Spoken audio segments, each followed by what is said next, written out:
1 in 3 black women in the UK are obese. Over 66% of black men are either obese or overweight. And it's a conversation that a lot of us don't want to talk about. And yeah, my voice is mashed up right now, but I have to deliver this video for you. Because although I may get some flack in this, the reality is we have an obesity problem. I don't understand the mindset of not wanting to talk about it when it's one of the most important things that affects the health of our community. And in fact, it's not even just black people, it's everybody. I'm going to talk about why and some of the things you can do, especially as someone who comes from a health and fitness background. Now, if I'm sipping tea throughout the video, you know why, because yeah. And as I explain this, the truth is like obesity affects millions of people, right? But the numbers are even higher in the black community, which is why it's something that I actually highlighted. And there's a reason why I decided I'm going to talk about it. So first things first, you know me, I always look at a bit of statistics. I always do my research and do a bit of data digging. And the data is interesting. I'm going to be looking at my screen, but according to the NHS, they did a survey in 2021. So what they found is 38% of black women in England are obese. That's the highest of any ethnic group. And when you include overweight and obesity, it's 70%, which is crazy. And obviously overweight is a little bit, I don't like that term because they usually do that by the BMI. And by BMI standards, I'm overweight. But like, I mean, if I step back, do I look overweight to you? No. Obviously, I've got higher muscle mass and I had to probably have a bit more weight than what I need. But, you know, I ain't overweight, am I? So there is that caveat because, yeah, you can be overweight by BMI standards and healthy. And then when we talk about black men, 29% of black men are obese, compared to 26% of white men. So, you know, there's a bit of a statistical difference there. And then when you combine overweight and obese, 67% of black men fit in that category, which technically I fit in that category. But, you know, as I said, do I look like I'm overweight? So if we just compare this, yeah, let's just compare it by ethnicity. This is only in the obese section. Here's the numbers. Black women, 38%, black men, 29%, white British women, 29%, which is the same as black men. Then white men, 26%, which is a little bit lower than black men. Asian, 24% in the women, 21% in the men. So they're very light people. Mixed, don't know why it says mixed. Talk to the NHS. 28% women, 25% men. Chinese, 7% women, 6% men. So they don't really have much obesity problems in the UK. So what it does show us is that obviously the black community has the highest obesity prevalence, right? And black women are disproportionately affected, right? And this contributes to all the issues that you may know: type 2 diabetes, hypertension, stroke, heart disease. I don't know about you, but how many people in your family have diabetes? I know too many aunties, uncles suffering with blood pressure, diabetes, all those kind of issues.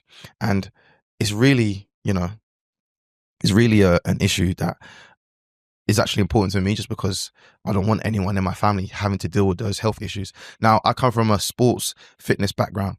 And one of the things that I see a lot of women come up against is they struggle to get into the gym and do it consistently. There's a few factors that I found. One is a fear around being in the weight section and not knowing what to do in the gym. Now, I've trained all my life, right? And what is easy to me, I understand it's not easy to someone else. So we have to find ways to make it easy for them. The first step is just stepping foot in there. You've got to start making your way in there, right? And the gym is not a place where you need to go every day. If you go 2 or 3 days a week and you put in a decent workout, it doesn't even have to be perfect. If you trained at like 70% capacity 3 times a week, you would still be in good nick, right? So that's that. Get to the gym. And if you can't get to the gym, do stuff at home. I've got weights in my living room, you know, I've got weights at my mum's house. Like, if I needed to work out, I could still do it at home. So the number one thing is like overcoming that fear of taking the first step. Then we've got to build in the routines to be consistent with it. Now, obviously, everyone has different circumstances. You've got parents, then you've got single parents, right? Then you've got single parents, full-time job. Then you've got parents, both of them have full-time jobs plus the kids. Like, there's obviously loads of different factors. And then obviously you've got the people that are single that ain't doing shit like me. So that made me laugh. So it depends where you are, right? So regardless of your circumstance, the number one thing you need to do is plan your week. Obviously I've got an iPad here, but everyone has a diary, right? You wouldn't miss a Zoom meeting. If it's in your diary for work, you wouldn't miss it. So we have to start treating our training and our health and our fitness in the same capacity. I don't miss a workout because I put it in my diary like I'm having a Zoom meeting. Yeah, and I never miss a Zoom meeting unless I'm drunk or I'm sick or something like that. Like my voice is fucked right now. I don't miss stuff. If I got to do it, I'm going to find a way to get it done. So number one thing I suggest is put it in your diary, plan it out. Okay. Whether you're training at home or training in the gym.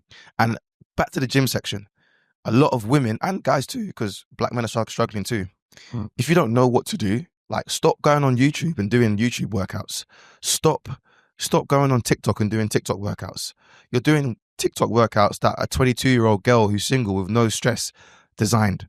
Why don't you pay for a coach? And when I say pay for a coach, I know you're going to think, oh, it's expensive, £40 an hour, or online coach is £200 a month. Listen, what you need to do is you do it for 3 to 6 months and then you learn. The whole point of coaching is that you learn. And once you learn, you don't need the coach anymore. You just might get the coach for accountability, or you might just pay for him to keep up your programs. That's it. But you need to learn the skill of gym. Like, not the skill of gym, but you need to learn the skill of working out and training, right? Especially, if you know you're struggling. Now, there's so much I want to talk about here. It's actually pissing me off. Now, those are the starting factors, okay? Plan it around your lifestyle. Get a gym program that suits your lifestyle. That's really going to be like the most basic stuff. But we're going to expand this a bit further because it's not just that. It's more than that, right? That's just the starting factor. The next thing that you've really got to think about is the food. It's Easter at the time of me making this video. And some of you lot are just eating too much of this stuff. Chocolate, biscuits, every day, dumpling, rice and peas, plantain, slapped in oil.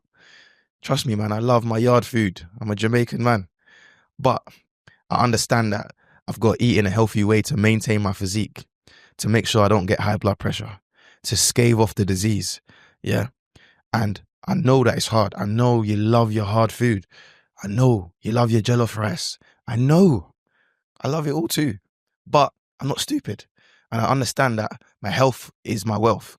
So nutrition-wise, yeah, I don't believe in like super strict diets. I'm not an Eddie Abu type of guy. I'm a guy where, look, I like moderation. I can have cookies in the house and I could be moderate. Some people are like, I can't even have it in the house. Me, I can have it in the house. I have 1 or 2 a day and I'm good. So you got to start shopping in a way that suits your mentality. It's actually a mentality thing. Like if you're 20 kilos overweight, right, and you need to get in better shape for your health, you have to be willing to sacrifice what you're putting in your mouth. And it's all up here. It's all in this nugget that you've got. So for me, the basics come in here. Try and have whole foods. Avoid like the super processed foods. For those of you that are cooking for yourself, think about cooking in big portions so you can batch cook, so you can meal prep. Those little tactics, protein. A lot of women, they under-eat protein. A lot of guys, they don't know how much protein to have. Okay. I keep it simple, innit? I have 2 grams of protein for every kilo that I weigh. If I weigh 90 kilos, I have a minimum of 180 grams of protein. That is the basic underline. For women, you can go slightly less than that. But there's no reason why women can't have high protein diets either. There's no significant amount of research that suggests high protein diets are bad for women. Okay, so let's get that all in mind. Let's get that in check because the nutrition is actually what F's us up the most. That's the reason why 1 in 4, 1 in 3 women are obese. That's the reason why 67% of black men are struggling when it comes to their physique and their health. And then, you know what, yeah? We talk a lot about black women being the least desirable, right? Because a lot of people argue that, black women, they don't get a fair shake in the dating market, but they're also the most obese. And I know I'm going to get flack for this. I already know it, but I got to keep it real with you lot. Yeah. Most men are not attracted to obese women. Who are the most obese women? Oh man, you lot are going to kill me for this, man. I'll have to keep it real. All right. And me, I love my black women, bro. That's my thing. You get me? That's my thing. But we have to look after ourselves physically, mentally, and physique is where it starts. Yeah, that's where it starts. So cool. Why is this happening? Because I wrote some extra notes here. Man, my voice is mash up. This video is not going to sound good. I'm sorry, guys. I know you guys are going to give me a thumbs down on the YouTube on this one. Hold on. My camera's about to die. 1 second. So let's break down why this is actually happening, because there's a ton of reasons, and I've got some notes here that probably can, explain some of the factors. So we've obviously got the socioeconomic factors. Yes, fortunately, it's another video that talks about money, because a lot of these factors in life are related to money, poverty. It's just the way it is. So income and food access.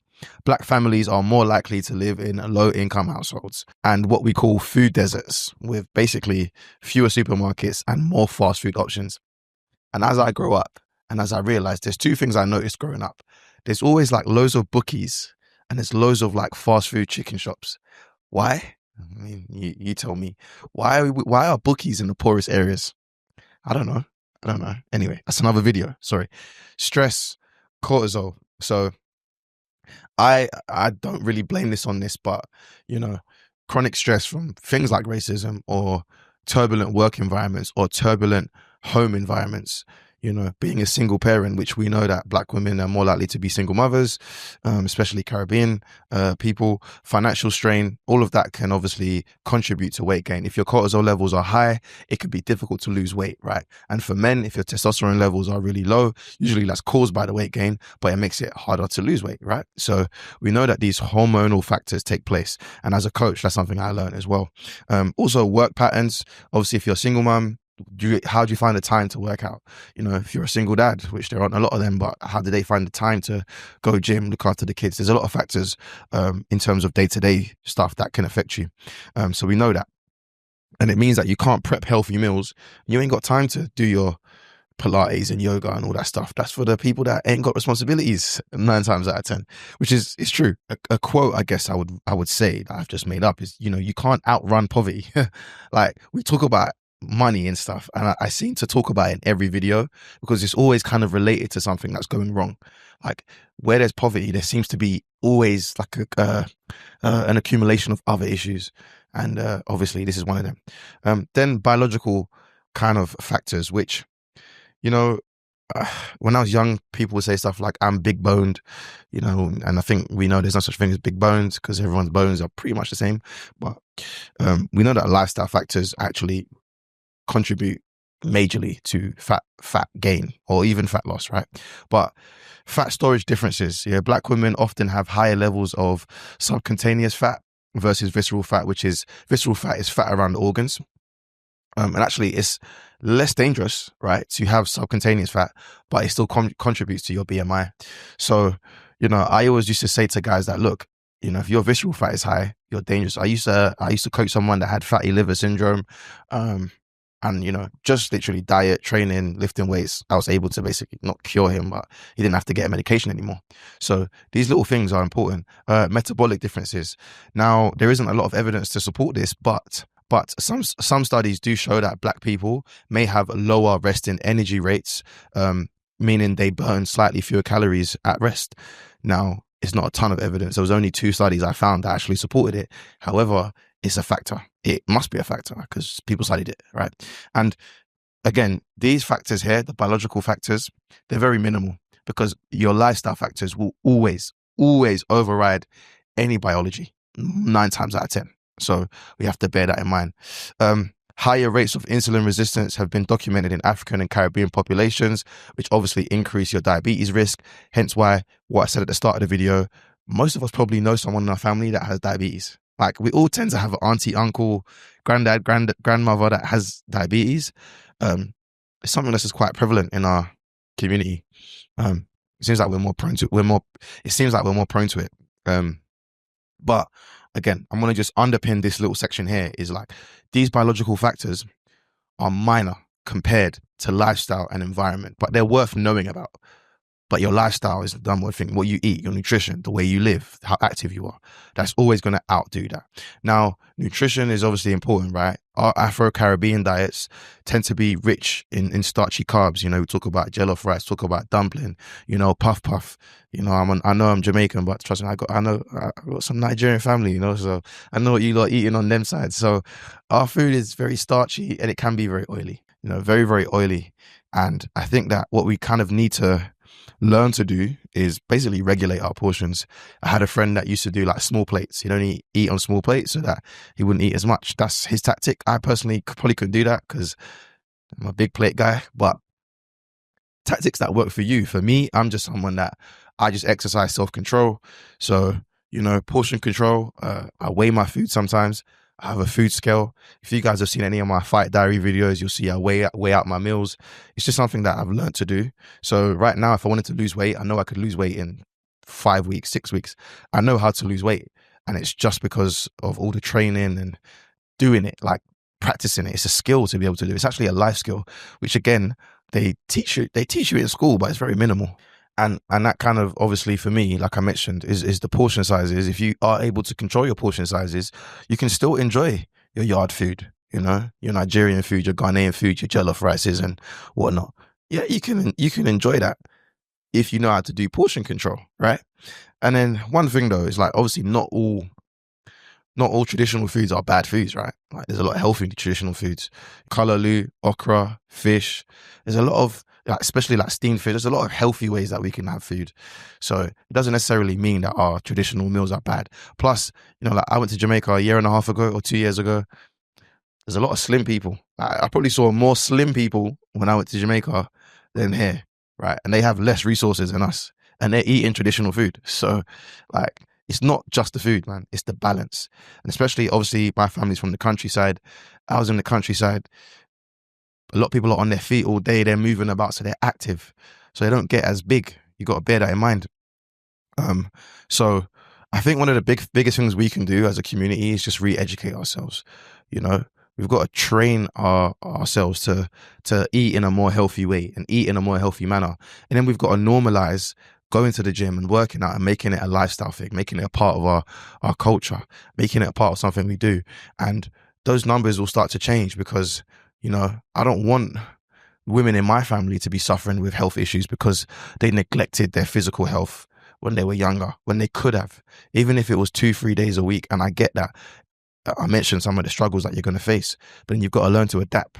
And adapting to that might mean home workouts. It might mean workouts in the park. It might mean increasing your step count by just walking more, or or decreasing one meal a day. Like, just, you got to be tactical about it, because we can sit here and we can do this whole thing of, yeah, your weight doesn't matter and you're beautiful at all sizes, and yeah, we can do that and we can pretend that that's okay. Yeah, we can pretend, but we got to get into the real world, and the real world shows us and tells us that, hey, obesity kills, it causes heart disease, it causes cancers, it affects your health, it affects your blood pressure, and it puts a lot of people in the grave. And I don't want I don't want anyone in the grave. So like I said at the start of this video, it don't even matter if you're black, white, Asian, green, yellow, brown. I don't want anyone in the grave. So with that being said, we need more education. We need more community-led practices as well, I would say. Like, more stuff for people to be doing. Like, where are our community centers as black people? The barbershop, the church, Like, those places could be doing more to push health, right? You go to church and you see Big Mama, like, nah, man, let's help everyone out. Like, it's God's will for everyone to be in shape and healthy, in my opinion. More group walks, more fitness events, which definitely fitness events are taking over for the younger generation, but I think there's still not enough access for older women in their 40s and 50s. I'm not seeing that. Those people at those fitness events. I'm seeing a lot of young people in these group runs and the run clubs, but where's stuff for the older women or the older men, where it's not a lot there. Obviously, representation in health spaces. To be fair, there are a lot of black coaches, there are a lot of black fitness coaches, but maybe there could be more that are kind of showing the way we can do it from a cultural aspect, which I'm seeing a few. They're not as prominent, but we can push them to the forefront a bit more. Where's our version of Joe Wicks that's teaching us? There's a few of them. But I feel like there could be more, man. There could be more. Obviously, it starts with the family. It starts with parents educating the kids, because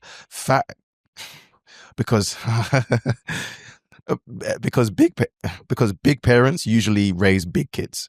Yeah, that's me saying it in a nice way, because I just recorded it and I said it in a mad way, but I thought I ain't trying to get cancelled, not today. So big parents usually raise big kids, which means all the education starts at home. So if we can raise our kids to be more healthy, eat healthy, learn those practices of vegetables and, cooking from home and, meal prepping, and teaching them how to live a sustainable way without ignoring all the good foods that you love, then they will grow to be healthier adults. And that's what we want. So like I said at the start, you know, some people are not going to like this one. I'm not here to be liked. I'm here to spread the message, spread the truth. Being big is not just about how you look. It's not about being the most aesthetic person. It's about life. It's about avoiding things like heart disease, diabetes, hypertension. I don't care how good the food tastes. We can love our culture and evolve our habits at the same time. So with that being said, if you want to know how you can train in a more efficient way and look athletic and feel athletic, I have a video right here that explains that. Please don't forget to like, share, subscribe. Bye-bye.